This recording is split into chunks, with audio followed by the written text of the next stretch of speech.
बिस्मिल्लाहिर्रहमानिर्रहीम। आज हम आपकी खिदमत में एक सबक आमोज अफसानवी किस्सा लेकर हाजिर हुए हैं। किस्सा है एक शख्स की सबसे छोटी बेटी का। छोटी बेटी अपने बाप का घर क्यों छोड़कर चली गई और किस तरह उसकी एक बादशाह से शादी हो गई।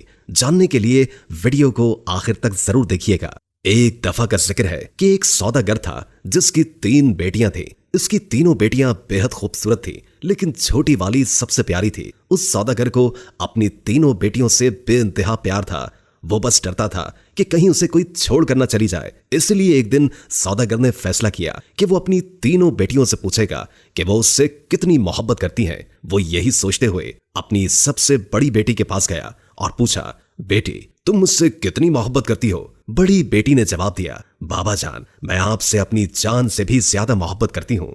बाप ये सुनकर बेहद खुश हुआ और अपनी बेटी को एक कीमती सोने की माला दी। फिर वो अपनी दूसरी बेटी के पास गया और उससे भी यही पूछा कि बेटी तुम मुझसे कितनी मोहब्बत करती हो? दूसरी बेटी ने जवाब दिया, बाबा मैं आपको इस पूरी दुनिया में सबसे ज्यादा चाहती हूँ। बाप बेटी की बात सुनकर खुश हुआ और उसे बहुत सी सोने की अशरफियां दी। अब सौदागर अपनी सबसे छोटी बेटी के पास गया, बेटी तुम मुझसे कितनी मोहब्बत करती हो? सबसे छोटी बेटी ने जवाब दिया कि नमक के बराबर। बेटी का जवाब सुनकर बाप को बहुत गुस्सा आया। नमक तो इंतहाई सस्ती और मामूली चीज है, ये मुझे इतना प्यार करती है। और फिर सौदागर ने उसे बहुत डांटा और गुस्से में यह भी कह दिया कि मुझे पता है कि तुम एक दिन मुझे छोड़कर चली जाओगी, इसलिए बेहतर है कि अभी से इस घर से चली जाओ। बाप की बात बेटी के दिल पर जाकर लगी और वो किसी को भी बताए बगैर घर से रोते हुए निकल गई। वो लड़की एक ऐसी जगह से गुजर रही थी जहां बहुत सी घास उगी हुई थी। लड़की ने अपने लिबास के ऊपर ही एक और घास का लिबास बनाकर पहन लिया ताकि पहचानी न जाए। इसके बाद वो बादशाह के महल के बाहर जाकर रुक गई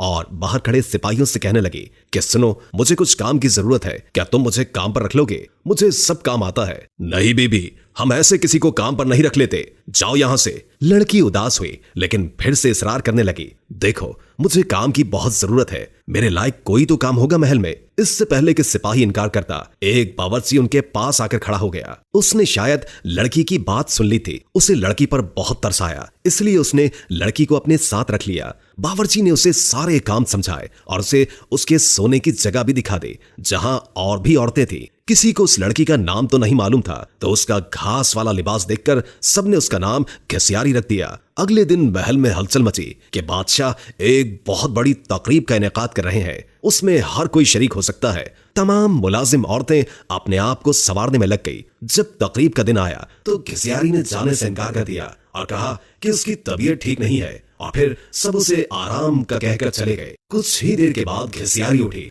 अपना घास वाला लिबास उतारा और एक खूबसूरत सी पोशाक पहन ली जो वो अपने साथ लाई थी, और फिर उस तकरीब में चली गई। वो इतनी खूबसूरत लग रही थी कि वहां तमाम हाज़रीन की नजरें उस पर उठ रही थी। हर कोई ताज्जुब में था कि इतनी हसीन लड़की कौन है। वहां बादशाह का बेटा भी मौजूद था। उसने जब इस हसीन लड़की को देखा तो देखता ही रह गया, और फिर शहजादे ने पूरी तकरीब बस घसियारी के साथ बातों में गुजार दी। शहजादे ने किसी और की तरफ आंख उठाकर भी न देखा। फिर घसियारी किसी की भी नजरों में आए बगैर वापस महल में आ गई। अगले दिन औरतों ने कहा कि तुम्हें वहां होना चाहिए था। कल बादशाह का बेटा एक हसीना पर लट्टू हो गया और सारा वक्त उसी के साथ रहा। घसियारी बज़ाहिर उदासी हुई, हाँ काश मैं भी जा सकती। कुछ दिनों के बाद बादशाह ने फिर से एक तकरीब रखी। इस बार घसियारी ने यही बहाना लगाया कि उसकी तबीयत ठीक नहीं है, सो वो नहीं जा सकती। लेकिन सबके जाने के बाद उसने फिर से एक उम्दा लिबास पहना और तकरीब में चली गई। शहजादा उसे देखकर बहुत खुश हुआ और एक कीमती अंगूठी उसे तोहफे में दे दी। फिर तकरीब खत्म होने से पहले ही वो वापस महल में आ गई। दूसरी तरफ बादशाह का बेटा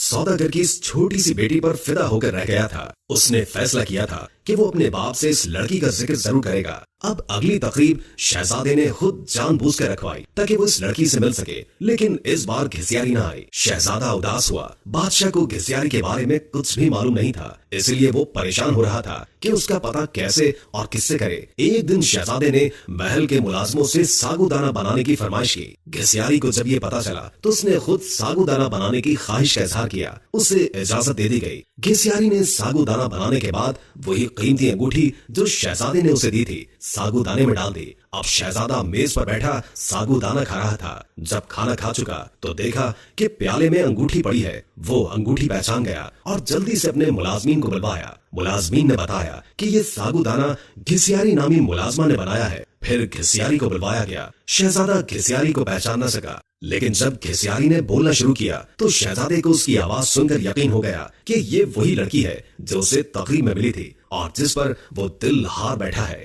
फिर घिसियारी ने अपना सारा किस्सा शहजादे को बताया कि वो इस महल में किस तरह पहुंच गई। शहजादे ने घिसियारी का बादशाह को बताया और इन दोनों की शादी कर दी गई। शादी के बाद एक बहुत बड़ी तकरीब रखी गई। उस तकरीब में सिर्फ शहर के बड़े बड़े सौदागर और ओहदेदारों को बुलवाया गया था। घिसियारी के बाबा भी उस तकरीब में मौजूद थे। खाने का वक्त हुआ तो मेज हर तरह के लजीज खानों से भर दी गई, लेकिन जब सबने खाना शुरू किया तो पता चला कि खाने में नमक ही नहीं है। घिसियारी के बाबा ने बादशाह को मुखातिब करके कहा, इसमें तो नमक ही नहीं है। बादशाह हल्का सा हंसा और कहने लगा, क्या हो गया सौदागर साहब, सिर्फ नमक ही तो नहीं है, बाकी सब कुछ तो है ना इसमें। ये सुनकर सौदागर की आंखों से आंसू जारी हो गए। बादशाह ने उसे ताजुब से देखा और पूछा कि जनाब आप रोने क्यों लग गए। सौदागर ने कहा, आज मैं अपनी बेटी की बात समझ गया हूँ। खाने में नमक ना हो तो चीज बदजायका हो जाती है, चाहे उस खाने में और कितने ही कीमती मसाला जात पड़े हों, लेकिन नमक के बगैर खाना कुछ भी नहीं। फिर सौदागर ने अपना किस्सा बादशाह को सुनाया और कहा कि मेरी बेटी मुझसे नाराज होकर चली गई है। मैंने उसे बहुत ढूंढा लेकिन वो नहीं मिली। मैं उसकी तरफ से बहुत परेशान रहता हूँ। सौदागर ने बादशाह को अपनी बेटी का हुलिया बताया तो बादशाह ने घिसियारी को बुलवाया और अपनी बेटी को सही सलामत देखकर बाप की खुशी का ठिकाना ही न था। सौदागर ने बेटी को गले लगाया और उससे माफिया मांगता रहा। दोस्तों वीडियो अच्छी लगी हो तो लाइक करके शेयर कर दें और कोई अच्छा सा कमेंट कर दें। अल्लाह ताला हम सबको अपनी हिफ्ज़ व अमान में रखे। जज़ाकल्लाह।